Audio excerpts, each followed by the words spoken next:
Welcome back to Raw Sports Talk. I'm Chris, your favorite stat reader, and we have the A's hosting the Cubs. And the Cubs are minus 130 on the money line. The A's are plus 110. The over-under is at 8.5 runs. The Cubs, laying a run and a half on the run line, are plus 130, meaning if you bet them that way, they have to win by 2 runs or more. And the A's, getting a run and a half on the run line, are minus 155, meaning if you bet them that way and they win this game outright, you'd win. They lose by 1 run, you win. Now, these are the overnight odds. They're going to change the closer we get to first pitch tomorrow. Brown did not pitch against the A's last year. Estes did pitch once against the Cubs, and it was not a very good outing. 1 inning, 6 runs, 6 earned. They lost that game 9-2. That was in Chicago, and he did strike out 1 batter in that game. Now, lineups for the Cubs are supposed to be Happ, Tucker, Suzuki, Bush, Swanson, Horner, Crow, Armstrong, Shaw, and Amaya. And then for the A's, it's supposed to be Butler, Rooker, Blade, Langiers, Soderstrom, Anwar, Urshela, Muncy, and Wilson. They have not been confirmed yet. That's just 1 through 9 who's supposed to be there. If the manager decides to move some people around, nothing I can do.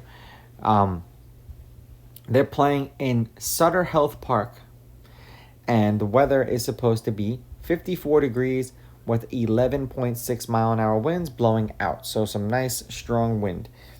Head to head, the Cubs are 7-3 against the A's in their last 10. The A's have beaten the Cubs the last 2 times they played them. The road team is on a 2-game winning streak. The road team is 7-3. The underdog has won the last 2 games they played against each other, while the favorite is 7-3 on the money line. The favorite winning by multiple runs, laying a run and a half, is 6-4. There have been 2 one-run games in their last 10 meetings. The over is 7-3, and the over 8.5 is 6-4. And yet again, it's probably that high because of the wind. And I will say this because the A's are probably going to be one of the worst teams in the league.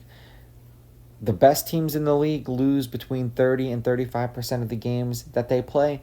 The worst teams in the league win 30 to 35% of the games. And if you don't believe me, take 162 and multiply that by 30 or by 0.30 or by 0.35, and you'll kind of have your answer as to, where these teams are. The Cubs, unfortunately for them, had to open up the year in Japan against the Dodgers. Not that they unfortunately had to open up there, but the Dodgers were their opponent. There was 5 runs, 9 runs. Then they played the D-backs out here in Arizona. And then there was 16 runs, 9 runs, 7 runs, and then 16 runs again. They scored 10 runs in a win, 1 run in a loss, 4 runs in a win, and then 6 runs in a loss. So the Cubs were scoring. The A's had the Mariners, and they snapped the Mariners' winning streak against them. There was 6 runs, 7 runs, 6 runs, and then 3 runs. They scored 2 runs in a loss, 7 runs in a win, 4 runs in a win, and then 1 run in a loss. I'm going to take the Cubs on the money line. I'll take the Cubs laying the runs, and I'm going to go over, especially since Estes got lit up the last time he faced the Cubs. Now, these are just my picks. If you disagree, please go with your gut, and please bet responsibly.